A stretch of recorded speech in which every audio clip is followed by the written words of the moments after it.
नमस्कार विद्यार्थी मित्रांनो, स्वागत आहे आपल्या यूट्यूब चॅनल ज्याचं नाव आहे मोहित मोटिवेटेड एक्झाम चॅनल. चला तर मग सुरुवात करूया व्हिडिओला.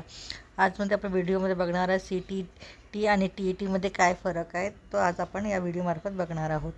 तर भारतातील इच्छुक शिक्षकांसाठी शिक्षक पात्रता चाचण्यांच्या जगात जाणे गोंधळात टाकणारे असू शकते. दोन मुख्य परीक्षा आहेत, केंद्रीय शिक्षक पात्रता परीक्षा म्हणजेच CTET आणि शिक्षक पात्रता परीक्षा म्हणजे TET. दोन्ही परीक्षा उमेदवाराच्या अध्यापनाच्या अभिरुचीचे मूल्यांकन करतात, परंतु काही प्रमुख पैलूंमध्ये यात भिन्नता असतात. हा लेख तुमच्या अध्यापनाच्या उद्दिष्टासाठी योग्य मार्ग निवडण्यास मदत करण्यासाठी CTET आणि TET फरक स्पष्ट करतो. पहिला फरक आहे संचालक मंडळ.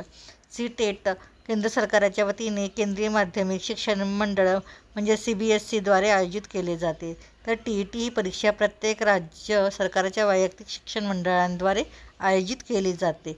परीक्षेची वारंवारता काय आहे, तर CTETची वारंवारता आहे वर्षातून 2दा आयोजित केली जाते, तर TET ही वारंवारता राज्यानुसार बदलते. सहसा वर्षातून 1दा किंवा 2दा आयोजित केली जाते.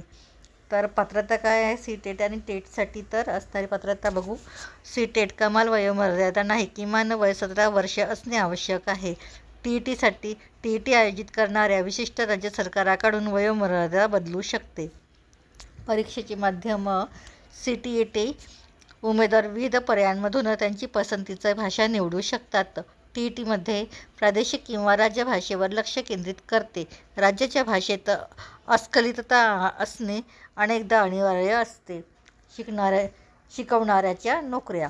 CTET केंद्रीय विद्यालय आणि नवोदय विद्यालय यांसारख्या केंद्रशासित शाळांमध्ये शिक्षक पदांसाठी पात्र उमेदवार ठरतात, तर TET परीक्षा देणाऱ्या राज्याद्वारे चालविण्यात जाणाऱ्या सरकारी शाळांमध्ये शिक्षक पदासाठी पात्र उमेदवार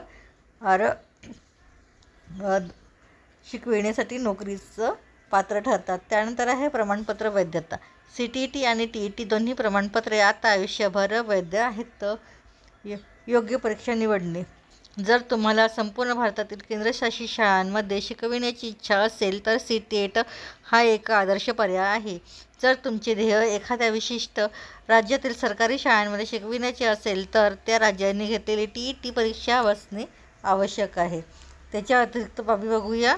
काही राज्ये त्यांच्या राज्य सरकारी शाळांसाठी CTET स्कोअर देखील स्वीकारू शकतात. तुमच्या लक्षित राज्याच्या विशिष्ट आवश्यकता तपासणे उचित आहे.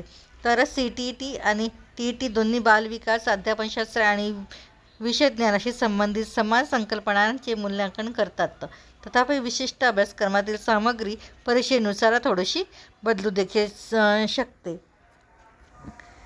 तर CT आणि TETमधला आता फरक आपण बघितलेला आहोत.